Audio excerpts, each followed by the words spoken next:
Good morning lovely people, this is Drakshi Gupta, आपकी दोस्त और आज की होस्ट। आज हम बात करने वाले हैं एक ऐसे टॉपिक की जो हमारे चारों ओर चल रहा है पर हमें उसकी जानकारी नहीं है। जानकारी मिली है तो कुछ इन्फ्लुएंशियल लोगों के ओपिनियंस, पर क्या ये सही है हमारे लिए? आइए उस टॉपिक के बारे में जानते हैं। वो टॉपिक है Iran Israel war and its impact on our Bharat.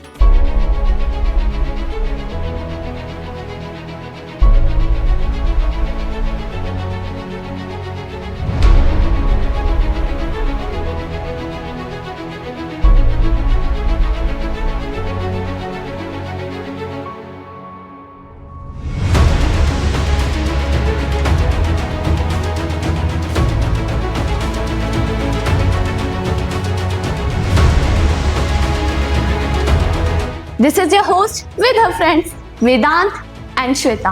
Let's hear their opinions too. कुछ दिन पहले मैं इंस्टा पे रील स्क्रॉल कर रही थी। अब मेरे सामने एक रील आई जहां पर पूरे विश्व में बम गिर रहे थे। तब वहीं पर किसी ने कमेंट करा कि इंडिया होली मना रहा है पर दुनिया दिवाली मना रही है। Funny right? पर क्या ऐसा सच में है?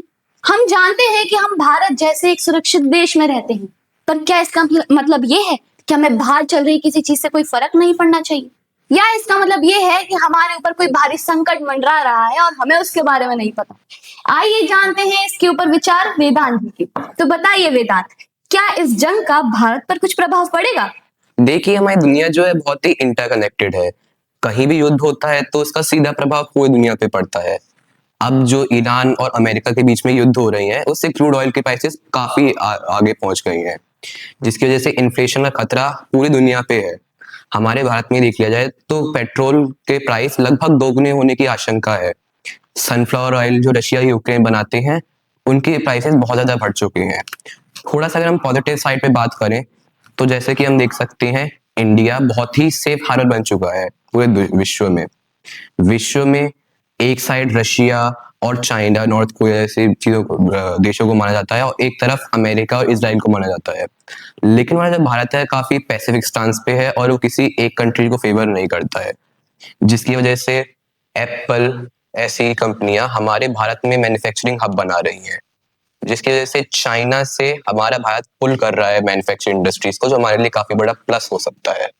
आपकी धारणा वाकई बहुत उज्जवल कर देने वाली थी। बहुत अच्छा लगा इनके विचारों को सुनकर। आइए बात करते हैं हमारे पेट और मम्मी के दिल के सबसे करीब, किचन। कैसे यूरोप को ब्रेड बास्केट कहने जाने वाले दो देश रशिया और यूक्रेन, उनके बीच में छिड़ा एक युद्ध यहाँ अलीगढ़ के समोसों का प्राइस बढ़ा देता है। और जब हम समोसे पे हैं तो आइए पेट्रोल की भी बात कर लेते हैं। कैसे मिडल ईस्ट पे गिरी हुई मिसाइल्स यहाँ पेट्रोल के दाम बढ़ा देते हैं। बताइए वेदांत, आपके क्या विचार हैं इस पे? ये सब सप्लाई चेन और चोक पॉइंट्स का मामला है। जब भी दो देशों के बीच में युद्ध होता है तब वहां की जो शिप्स हैं वो चलना बंद हो जाती हैं। जैसे कि रशिया यूक्रेन हमारे वर्ल्ड का करीब 75% सनफ्लावर ऑयल बनाती हैं। तो जब इन दोनों देशों के बीच युद्ध होता है तब कार्गो शिप्स चलना बंद कर देती हैं और उसकी वजह से प्राइस हाइक बहुत ज्यादा हो जाता है। पेट्रोल की बात करें तो इंडिया हमारा करीब 80 से 90% पेट्रोल क्रूड ऑयल इंपोर्ट करता है और फिर हमारे भारत में रिफाइन करता है। अगर कहीं पे वॉर होती है, जैसे कि अभी मिडल ईस्ट में चल ही रहा है, तो इसकी वजह से हर लीटर पेट्रोल का हमारे जो जाता है हमारे गाड़ियों में वो बहुत महंगा होता है। इसकी वजह से भारत में जली जो पेट्रोल है उसका डायरेक्ट कनेक्शन है बाहर की मिसाइलों से। मित्रों, आपका और मेरा सफर यहीं तक था। आगे आपकी सफर में आपकी मदद करेंगी मेरी प्यारी दोस्त Richa Singhania. Hello lovely audience, this is Richa Singhania. अब हम इस वॉर के इम्पैक्ट को और डीपली देखते हैं कि किस तरह ये वॉर इंडिया और अलीगढ़ को इम्पैक्ट कर रही है। तो चलिए आगे बढ़ते हैं। So now let's bring it to home, the lock factory of Talanagri. How does a drone strike in Iran actually affect the local businessman or lockmaker right here in Aligarh?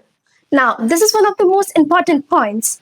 As we all know, lock-making factories require basic metals like zinc, copper, and brass. And these are all global commodities.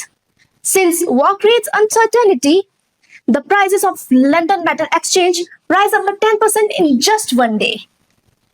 A local businessman or a Tamil Nagari lawmaker may be able to buy his materials today, but will he be able to buy it the next week? Maybe not. Exactly. Profit margins of local businessmen and lawmakers crashes down. Exactly. Such a great opinion. I really appreciate that. So, is there any way out? Like, is there any way of illegal businesses or even us as a student to save our pockets from the global conflicts? There absolutely is. The answer for Aligarh is brand Aligarh. If we are able to make good quality and smart technology locks by our own selves, we would be the ones setting up the price, not the one being picked of the imported inflation.